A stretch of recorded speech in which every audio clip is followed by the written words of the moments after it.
एक लड़की की शादी उसकी मर्जी के खिलाफ एक सीधे साधे लड़के से की जाती है, जिसके घर में एक माँ के अलावा और कोई नहीं है। दहेज में लड़के को बहुत सारे उपहार और पैसे मिलते हैं। लड़की किसी और लड़के से बेहद प्यार करती थी और लड़का भी। लड़की शादी होके आ गई। अपने ससुराल सुहागरात के वक्त लड़का दूध लेके आता है तो दुल्हन सवाल पूछती है अपने पति से। एक पत्नी की मर्जी के बिना पति उसको हाथ लगाए तो उसे बलात्कार कहते हैं या हक। पति, आपको इतनी लंबी और गहरी जाने की कोई जरूरत नहीं है, बस दूध लाया हूँ, पी लीजिए। हम सिर्फ आपको शुभ रात्रि बोलने आए थे, कह के कमरे से निकल जाता है। लड़की मन मार कर रह जाती है, क्योंकि लड़की चाहती थी कि झगड़ा हो जाए ताकि मैं इस गंवार पति से पीछा छुड़ा सकूं। है तो दुल्हन, मगर घर का कोई भी काम नहीं करती, बस दिन भर ऑनलाइन रहती और ना जाने किस किस से बातें करती।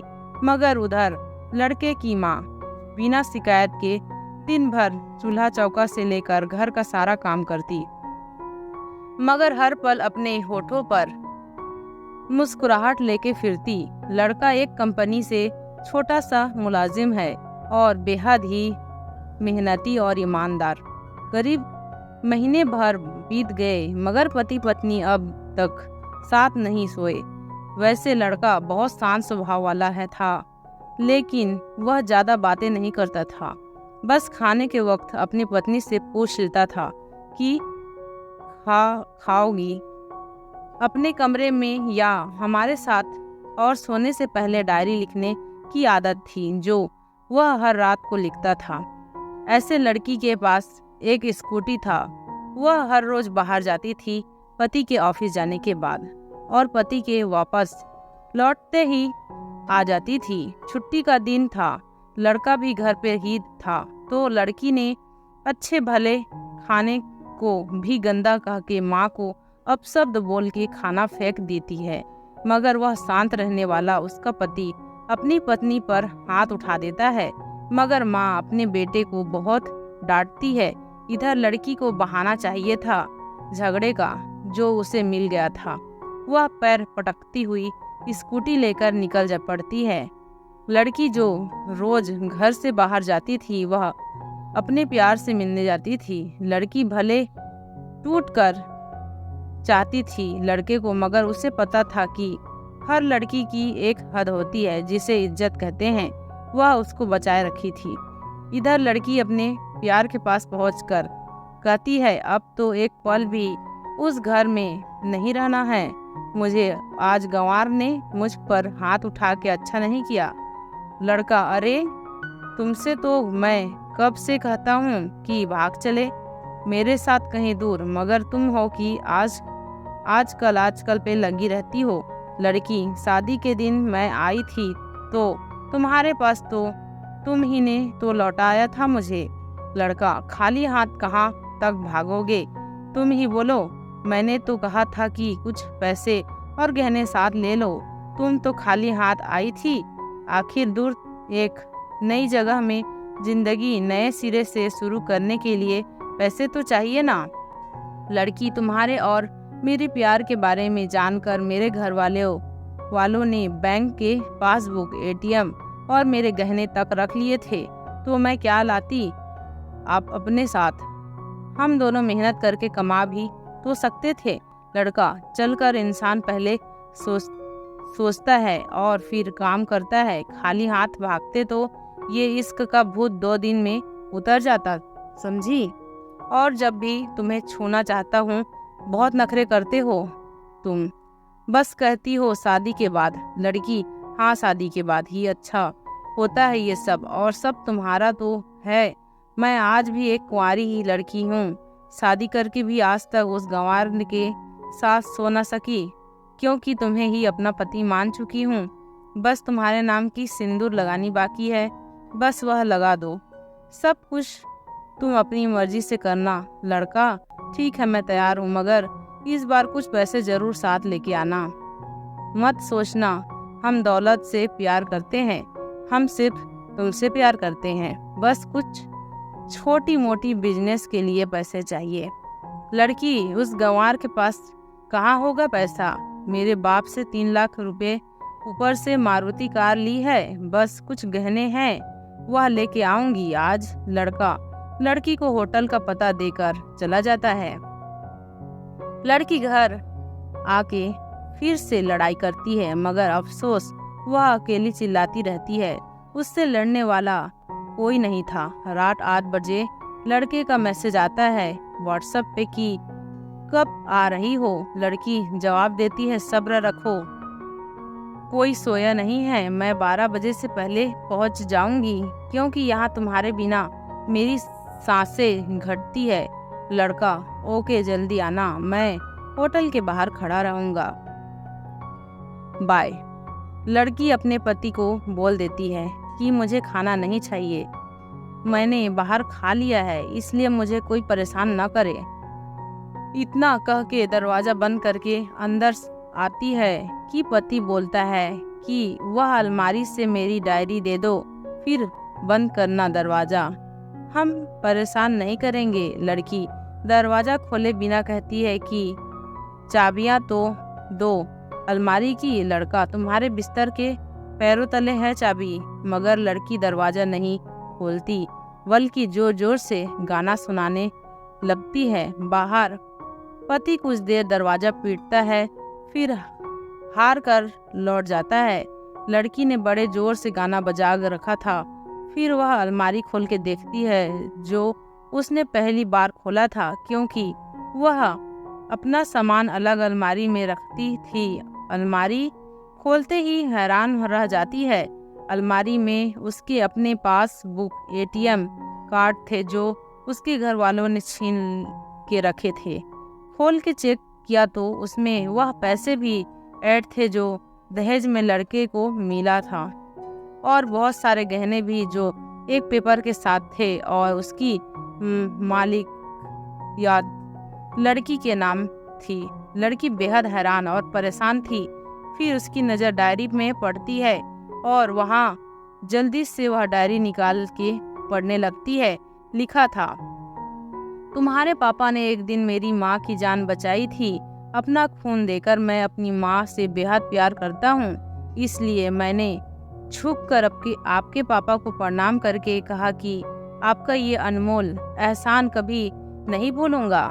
कुछ दिन बाद आपके पापा हमारे घर आए तुम्हारे रिश्ते की बात लेकर, मगर उन्होंने आपकी हर बात बताई हमें कि आप एक लड़के से बेहद प्यार करती हो। आपके पापा आपकी खुशी चाहते थे, इसलिए वह पहले लड़के को जानना चाहते थे। इसलिए आखिरकार आप अपने पापा की प्रिंसेस जो थी, और हर बाप अपने प्रिंसेस के लिए एक अच्छा ईमानदार प्रिंस चाहता है। आपके पापा ने खोजकर पता लगाया कि वह लड़का बहुत सी लड़की को धोखा दे चुका है और पहली शादी भी हो चुकी है, पर आपको बता ना सके, क्योंकि उन्हें पता था कि ये जो इश्क का नशा है वह हमेशा अपनों को गैर और गैरों को अपना समझा देता है। एक बाप के मुंह से एक बेटी की कहानी सुनकर मैं अचंभित हो गया। हर बाप यह तक शायद ही सोच सके। मुझे यकीन हो गया था कि एक अच्छा पति होने का सम्मान मिले ना मिले, मगर एक दामाद होने की इज्जत मैं हमेशा पा सकता हूँ। मुझे दहेज में मिले सारे पैसे मैंने तुम्हारे अकाउंट में कर दिए हैं, और तुम्हारे घर से मिली गाड़ी आज भी तुम्हारे घर पे है, जो मैंने इसलिए भेजी ताकि जब तुम्हें मुझसे प्यार हो जाए तो साथ चलेंगे कहीं दूर घूमने। दहेज इस नाम से नफरत है मुझे, क्योंकि मैंने दहेज में अपनी बहन और बाप को खोया है। मेरे बाप के अंतिम शब्द भी यही थे कि किसी बेटी के बाप से कभी भी 1 रुपया न लेना, मर्द हो तो एक कमा के खिलाना, तुम आज़ाद हो, कहीं भी जा सकती हो। डायरी के बीच पन्नों पर लिखा था, तलाक के पेपर है जहां मैंने पहले ही साइन कर दिया है। जब तुम्हें लगे कि अब इस गंवार के साथ नहीं रहना है तो साइन करके कहीं भी अपनी सारी चीज़ें लेके जा सकती हो, लेकिन लड़की हैरान थी, परेशान थी। न चाहते हुए भी गंवार के शब्द ने दिल को छुआ था। न चाहते हुए भी गंवार के अनदेख प्यार को महसूस करके पलकें नम हुई थी। आगे लिखा था, मैंने तुम्हें इसलिए मारा क्योंकि अपने माँ को गाली दी, और जो बेटा खुद के आगे माँ की बेइज्जती होते सहन कर जाए, वह बेटा कैसा। कल आपके भी बच्चे होंगे, चाहे किसी के साथ भी हो, तब महसूस होगी माँ की महानता और प्यार। आपको दुल्हन बना के हम सफ़र बनाने लाया हूँ, जबरदस्ती करने नहीं। जब प्यार हो जाए तो भरपूर वसूल कर लूँगा आपसे। आपके हर गुस्ताखी का बदला हम शिद्दत से लेंगे। हम आपसे, गर आप मेरी हुई तो बेपनाह मोहब्बत करके, किसी और की हुई तो आपके हक में दुआएं मांगेंगे। ये लड़की का फ़ोन बज रहा था, जो वाइब्रेशन मोड पे था। लड़की अब दुल्हन बन चुकी थी। पलकों से आंसू गिर रहे थे। सिसकते हुए मोबाइल से पहले सिम निकाला और तोड़कर फिर सारा सामान जैसा था वैसा रख के न जाने कब सो गई, पता नहीं चला। सुबह देर से जगी, तब तक गंवार ऑफिस जा चुका था। पहले नहा धोकर साड़ी पहनी, लंबी सी सिंदूर डाली अपनी मांग में, फिर मंगलसूत्र, जबकि पहले एक टिकली जैसी साइड पे सिंदूर लगाती थी ताकि कोई लड़का ध्यान ना दे, मगर आज 10 किलोमीटर से भी दिखाई देने ऐसी लंबी और गाढ़ी सिंदूर लगाई थी दुल्हन ने। फिर किचन में जाके सुषमा को जबरदस्ती कमरे में लाके तैयार होने को कहती है और अपने गंवार पति के लिए थोड़े नमकीन, थोड़े हलवे और चाय बना के अपनी स्कूटी में सुषमा को जबरदस्ती बिठाकर, जबकि कुछ पता ही नहीं है उनको कि बहू आज मुझे कहाँ ले जा रही है, बस बैठ जाती है। फिर रास्ते में सुषमा को पति के ऑफिस का पता पूछकर ऑफिस पहुंच जाती है। पति हैरान रह जाता है पत्नी इस हालत में देखकर। पति, सब ठीक तो है ना माँ? मगर माँ बोलती है। इससे पहले पत्नी गले लगकर कहती है कि अब सब ठीक है, I love you for ever. Office के लोग सब खड़े हो जाते हैं तो दुल्हन कहती है कि मैं इनकी धर्मपत्नी हूँ, वनवास गई थी, सुबह लौटी हूँ।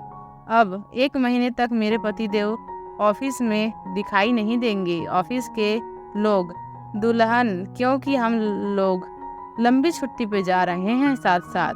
पति, पागल दुल्हा, आपके सादगी और भोलेपन ने बनाया है। सभी लोग तालियां बजाते हैं और दुल्हन से फिर से लिपट जाती है अपने गंवार पति से, जहाँ से वह दोबारा कभी छूट नहीं जाती। बड़े कड़े फैसले होते हैं कभी कभी हमारे अपनों की, मगर हम समझ नहीं पाते कि हमारे अपने हमारी फिक्र खुद से ज़्यादा क्यों करते हैं। माँ बाप के फैसलों का सम्मान करें, क्योंकि ये ऐसे सख्त है जो आपको हमेशा दुनियादारी से ज़्यादा प्यार करते हैं। तो दोस्तों, आपको ये प्यारी सी छोटी सी कहानी कैसी लगी कमेंट करके ज़रूर बताना। धन्यवाद।